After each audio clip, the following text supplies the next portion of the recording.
You've seen this game, you've heard it's good, you probably have an annoying hipster friend that swears by it, but you haven't played it. Welcome, one and all, to the Backlog Gamer, the show where we try to answer the question, should you fast track this game on your backlog?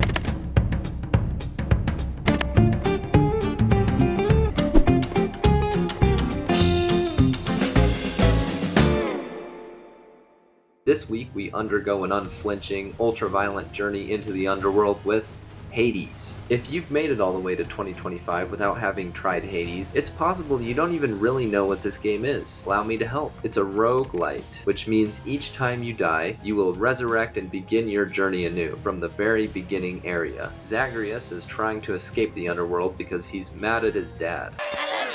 No, funny Shrek boy, Zagreus and his father Hades don't get along in this one, but that's sort of besides the point. You will begin each run in the House of Hades, fight your way through Tartarus, then Asphodel, then Elysium, then the Temple Styx, in an attempt to break free. There are plenty of gamers who find roguelites and roguelikes to be too high stakes, too frustrating, and overall just too difficult. And if starting from scratch over and over sounds like something that will drive you up a wall, this game probably isn't for you, but it still might be. Let me explain. To tell you the truth, I wasn't a big roguelike or roguelite person before I dipped my toe into the river Styx myself. And what I think makes Hades so addictive and special is its progression. There are a variety of resources Zagreus can obtain and bank as you fight your way through the world of the dead. All of these resources can be used to upgrade one thing or another within the gameplay loop. Jewels can be used to purchase world upgrades from the house contractor, such as a chance to encounter better health pools during a run. Keys and darkness can be spent at the mirror in Zagreus' room to permanently upgrade his core abilities. Nectar and Ambrosia strengthen your relationship with the gods and other NPCs, thus improving your chances at receiving higher tier boons and rewards during a run. And Titan's Blood permanently upgrades your weapons. Typical roguelites allow you to unlock new weapons or maybe increase your stats in some way between runs,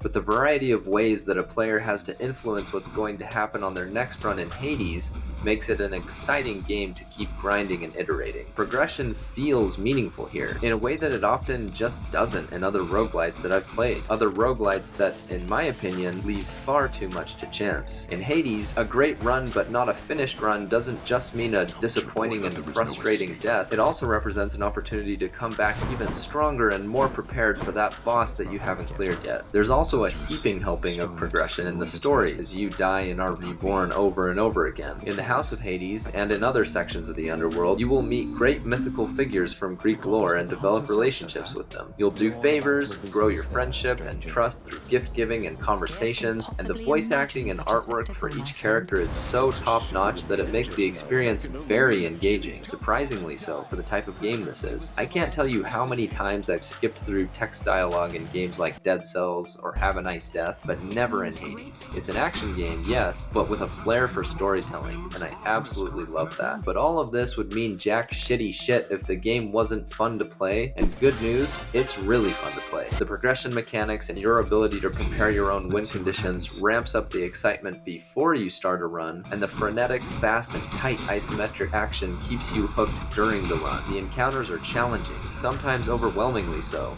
but Zagreus' speed combined with the enhancements you obtain mid-run through the various god boons make you feel like a veritable goddamn force of nature, ripping shit up in the underworld. This leads us neatly along to the Backlog Gamer's patented difficulty rating, the most vulgar scale on the internet, in which we rate game difficulty based on the curse words that we thought, yelled, or otherwise uttered while we braved the toughest challenges this game has to offer. Starting at the bottom, we have Buddy, the least difficult kind of game. One step up and we have Dick. Take another step up and we get Asshole, then Bitch, before capping things off with Motherfucker. This game is a little hard to rank because you can power up in certain ways and influence boons in certain ways and pick and upgrade weapons in certain ways to the point where you can wind up trivializing most of the encounters, but you're going to be getting your ass whooped plenty of times along the way to achieving the skill and resources necessary to actually do that. And once you escape from the underworld for the first time, the only way to get the really good rewards in subsequent runs is to add skulls, player-selected modifiers that increase the difficulty of certain game aspects. I guess I should mention here that no, the game ain't over after you break free once. You need to complete the run 10 or so times to get the full story. Plugging all of this into the algorithm, I'd say that Hades is a comfortable bitch to beat. If you're not a fan of hard games, these encounters will make you tear your hair out, but if you are,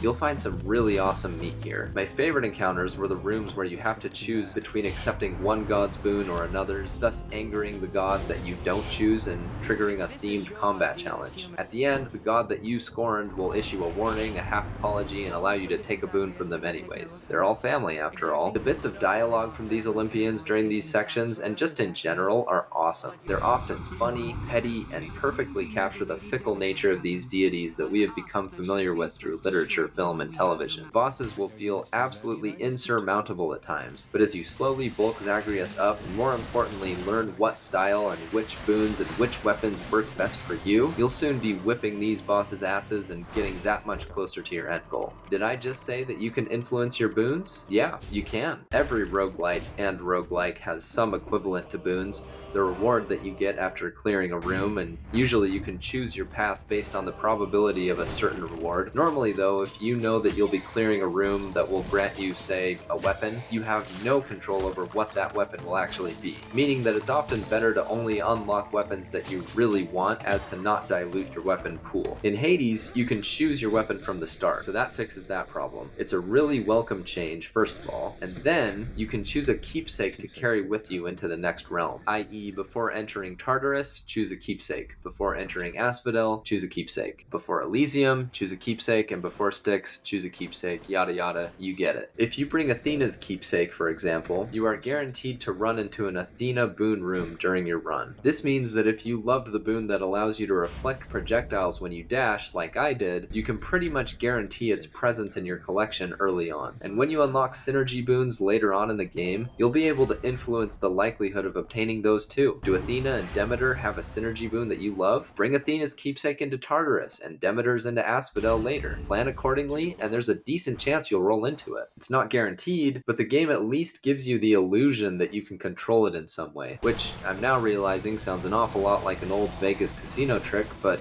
hey, at least you're only losing time with Hades. Now to answer the million-dollar question. Fast track this game or nah? Here's our scale for today, and hopefully through listening and watching this review, you've mentally gauged whether or not this type of game works for you. But even if you aren't a typical enjoyer of roguelites, I suspect that Hades has the potential to bring you into the fold like it did me. This is 100% a game to fast track, and with the sequel currently in early access, there ain't no better time to get busy dying. Get busy living or get busy dying.